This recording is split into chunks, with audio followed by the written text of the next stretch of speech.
వీళ్ళు ఏం చేస్తుంటే అక్కడ వెళితే మా పాప బాగా చదువుకుంటుంది, మా పాప అద్భుతమైన భాష మాట్లాడుతోంది, కానీ నీ వంక కూడా చూడట్లేదని తల్లిదండ్రులు గమనించలేకపోతున్నారు. ఎందుకంటే నువ్వు లేవు ఇంట్లో తనకు సంస్కారం చెప్పడానికి.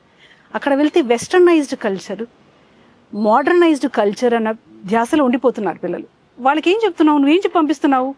నాన్న నువ్వు ఇక్కడ చదువుకుంటే అద్భుతమైన కాలేజ్ వస్తుంది, అద్భుతమైన ప్యాకేజ్ వస్తుంది అని చెప్పావు, కానీ నీ కోసం కష్టపడుతున్న తల్లిదండ్రులు నువ్వు గౌరవించాలనో, ఇంట్లో మూలన పడిన పెద్దవాళ్ళని వైపు కనీసం చూడాలనో, ఇంటికి వచ్చిన బంధువర్గాన్ని కనీసం పలకరించాలనో సంస్కారం చెప్పేవాళ్ళు ఎవరు?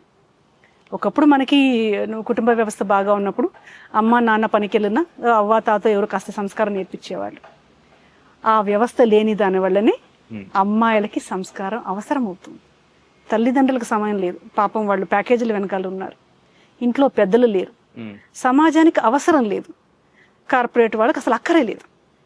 ఎవరికి కావాలి వీడి సంస్కారం? సంస్కారవంతంగా ఉంటే ఉండకపోతే వాళ్ళకి కావాల్సింది ఒక ఎంప్లాయ్. అంటే మనం ఏం చేస్తున్నాం అంటే ఒక ఫ్యాక్టరీలో రేపు ఒక సంస్థకు ఉపయోగపడే ఒక వస్తువును తయారు చేస్తున్నా తప్పనించి వాళ్ళకి ఎమోషనల్గా ఏమాత్రం సపోర్ట్ దొరకట్లేదు. స్త్రీ పాత్ర, తల్లి పోషించలేకపోతుంది అంటే పోషించకూడదని కాదు, ఆలోచన రీతి మారిపోయింది దానివల్ల. సో ఎవరు చెప్తారు మరి? అందుకని సంస్కారం అనేది చాలా ప్రాధాన్యత ఇస్తుంది సేవాభారతి.